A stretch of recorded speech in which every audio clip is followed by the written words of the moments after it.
Hey guys, we last left off with looking at the Power Automate side of things, and today we're going to be looking into Power Apps. So here I have a Power App form. This is the one that we're using for a procurement scheduling process. There's actually two steps in this process. There's one where the user can go in and schedule a procurement, and then there's another form and another flow at that where a user actually submits their procurement. So we got the scheduling part and we got the actual process part. Today we're going to be looking at the scheduling portion, and the other part is going to be in a later video, but for right now we're just going to look at the scheduler. Here you can see my start screen. So this is the screen that the user will be looking at the start when they open the form, and the way we kind of have it is on SharePoint we actually have a page created within SharePoint, and we actually embedded this form into SharePoint. So as you can see, the form just shows up, just pops up on the screen when we go to this specific page in SharePoint. So another cool feature that we can do with Power Apps and SharePoint, the integration is very clean. You can just embed a Power App form into a SharePoint page. But nonetheless, looking back at our form, again, this is what the user can be seeing when they start their form. Have a nice little banner up here, tell me what this form is for, have some instructions, just a text field. And then for anyone who is unfamiliar with Power Apps, again, this is Power Apps is a Microsoft product where we can create business applications that we can use to kind of make business processes a little bit more efficient, less tedious, things like that. And a lot of integration. The main benefit is the integration that it brings to the table between SharePoint, between Power Automate, and even Power BI. And Power BI is just another Microsoft product that you can really utilize for data management and for data visualizations. But anyways, looking at Power Apps, I have a button here that allows the user. So all this one does is it navigates to my first screen, the first form, and only in this case the only form that has fields for the user to put in data. So once they click on this, I can actually click Control Shift on my keyboard, which allows me to actually go through the form as if a user was. Or I could press the play button up here to preview the app, and I can go in through, do some testing in here as well. But looking at the fields I have, again, these are all columns within that SharePoint list that I have created. Show you that again. I have created a list here, procurement forecast.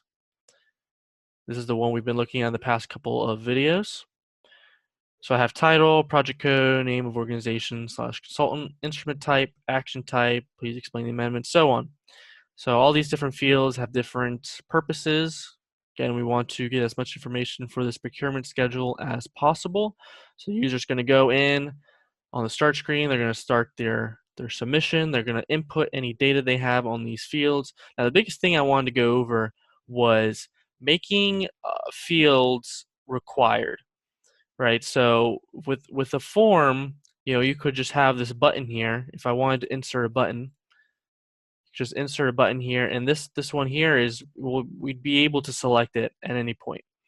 Now the on select feature for this button right now is false. So what this means is the on select function is we can give it something to do when it is selected. So when the button is selected, on select, I can make it do something, right? So what I have the save and submit button doing is I actually have it, so we can make it submit the form 1, and we can have it navigate to the success screen, right? So I'm not going to have it submit because I actually have another portion in this form that submits for me. But what I have this main thing doing is navigating to the success screen, which would be this next one, right? But before I want that to be available to users, like this button is right away, I need to set certain things within the function. And the function I'll be looking at is the display mode function. All right, so as you can see, I have different rules set up in here for the submit button. And essentially what this is doing, it's checking if is blank, data card value 10. So data card value 10, hide this, it's going to be this field right here. So it's not the data card. As you can see when I click on it, it says card title. So this is the data card. right? I'm actually going to be looking into the actual field inside of that data card, which is data card value 10. All right, and you can change the name of it right now. I mean, all this is just a demo portion. You can change the name. You could call it just data card. You can call it card one. You can name it whatever you want. Title card. It doesn't really matter. But essentially, it just needs a value to be referenced if you wanted to reference it somewhere else in the Power App form. So in here, I'm referencing it as data card value 10. So if is blank, that means if data card value 10 is blank, I want the display mode for this button to be disabled, which just means grayed out. So you can see I have many of those. So essentially what it's saying is, and for all the Excel veterans out there, this is very similar to that. If is blank, data card value 10. So if data card value 10 is blank, I want the display mode to be disabled. So that's going to be the true statement. So again, an if statement has a true and or else value, as you can see up here. And that's another thing PowerApps does very well at, is if you have a function that you want to input into syntax here, then it actually gives you um, the different parts of the function. So I'm using the if statement here. It tells me logical test, which is going to be what am I checking for? And then if that is true, what do I want to happen? If it's false, or in this case, else value, then what do I want to do? Well, the else value for this one, if it's not blank, if it has something in it, then normally I'd have something else here. Now, I mean, while I do have something else here, it's actually doing a second if statement. So essentially it's saying, if true, disable it. If false, all right, do another if statement. If is blank, data card value 11. Okay, data card value 11 is going to be this one.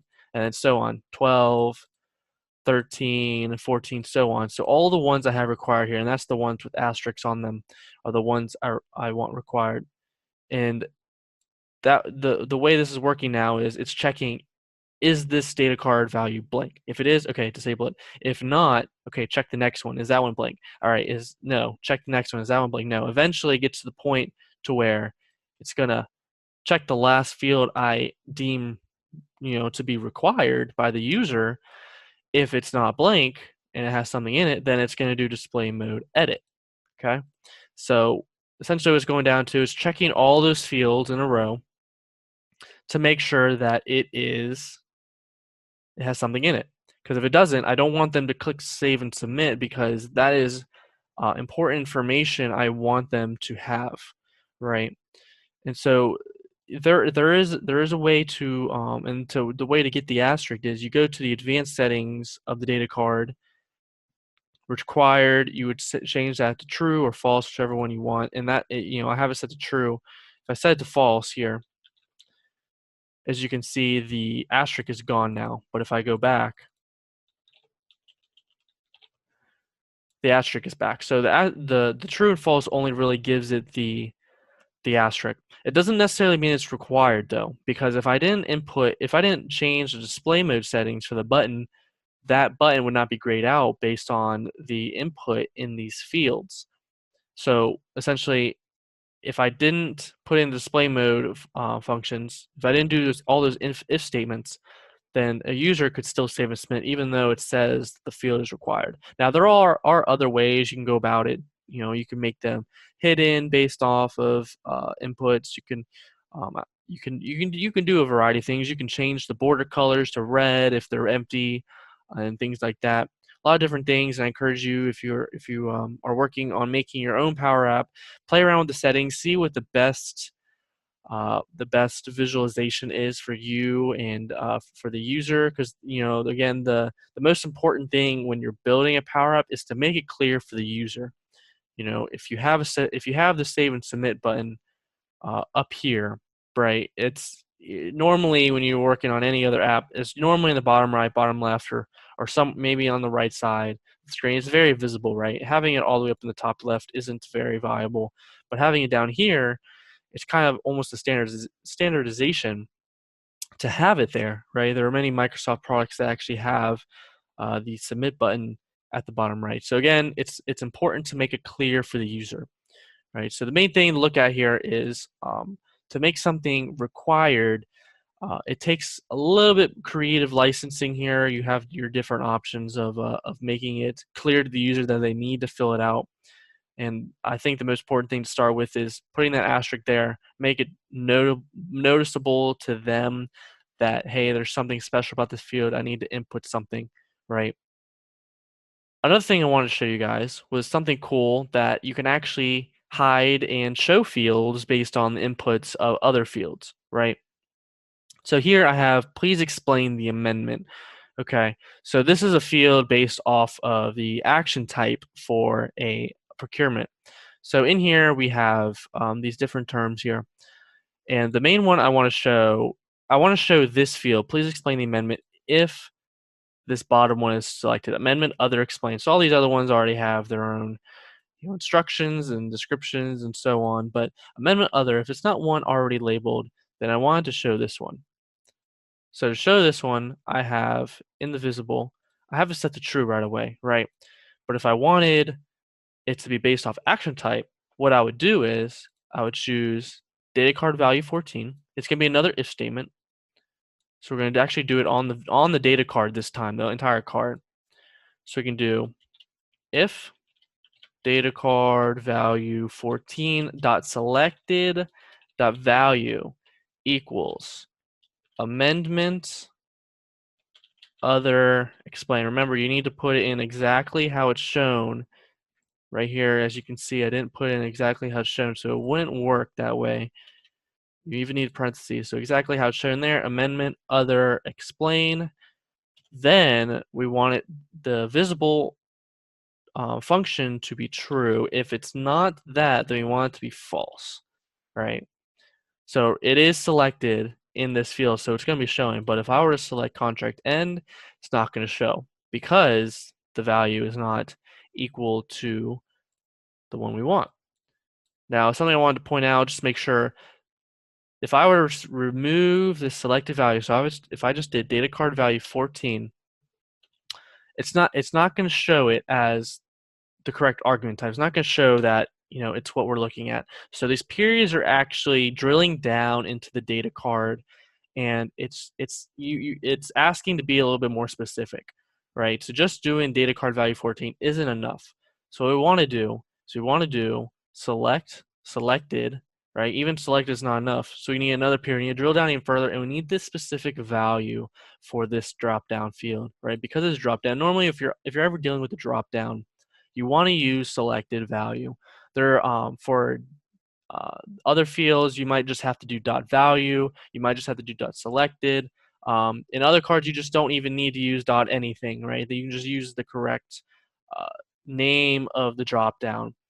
But those are the two things really to cover: is the making fields visible or hidden based off of the selection from other fields, and also making fields required on the form and graying out the button or submission button that you have on your form based off if those other required fields are blank or not. Hopefully you guys learned a thing or two about making things required and hiding and showing fields. Next video, we'll delve a little bit deeper into Power Automate again. I know this one was on Power App. Last one was on Power Automate. We're going to kind of flip-flop back and forth just because the amount of integration is just so deep between these two programs that Microsoft have developed.